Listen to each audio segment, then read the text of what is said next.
Thank you, thank you. Anyone in this room who knows me knows that 4 minutes is going to be a challenge, but I'm going to do my best. So the question I'm supposed to answer is what actually works to reduce crime? And the answer, of course, is too many things for me to mention in 4 minutes. So rather than cover every last research-supported intervention like greening vacant lots or additional street lighting, I'm going to concentrate on reiterating some approaches that I think too many policymakers have de-emphasized and some realities that too many have lost sight of. So the best possible crime control strategies, I think, will have traditional law enforcement institutions, namely policing, prosecutors, and incarceration at the tip of the spear. As so many of the people in this room know very well, one of the most consistent and robust findings in American criminology is that more policing means less crime. And when policing is focused on acute problems and high crime places, the benefits are even more pronounced because, as we should all know by now, crime is hyper-concentrated. It's concentrated demographically, it's also concentrated microgeographically, and it's disproportionately driven by small networks of high-rate offenders. Now, this is why the rest of the criminal justice system needs to act as a backstop to policing efforts. The expected benefits of a given enforcement action are going to be diminished to the extent that offenders can rely on not being prosecuted and or avoiding meaningful sanctions for their behavior.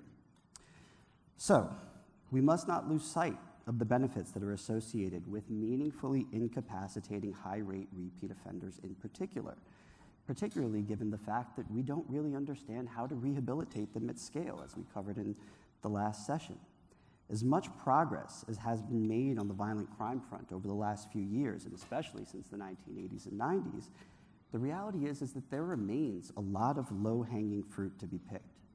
And unfortunately, we see it all too often in the form of tragedies that are definitionally avoidable, many of which quickly fade from the public memory if they even make the news at all. We just saw it last week in North Carolina, where a man with 14 priors and a clear history of violent mental instability hacked an innocent woman to death on her way home from work in an unprovoked attack. This is someone who didn't need to be on the street. Sensational as that case is, it unfortunately reflects a very real problem. Last I checked, here in Washington, D.C., homicide suspects had an average of 11 prior arrests. In Chicago, the number's 12. In Baltimore, 9. Oakland, 10.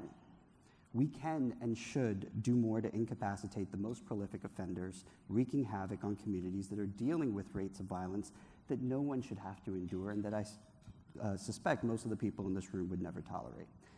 So, to sum up, more police being strategically deployed to places that most need them, with a mandate to prioritize real enforcement that is going to be backed by partners in their local DAs, judges, and legislatures working together to ensure that those who engage in repeated criminal conduct are meaningfully incapacitated so that the communities that they'd otherwise spend their time in can enjoy the peace associated with their absence. Thank you.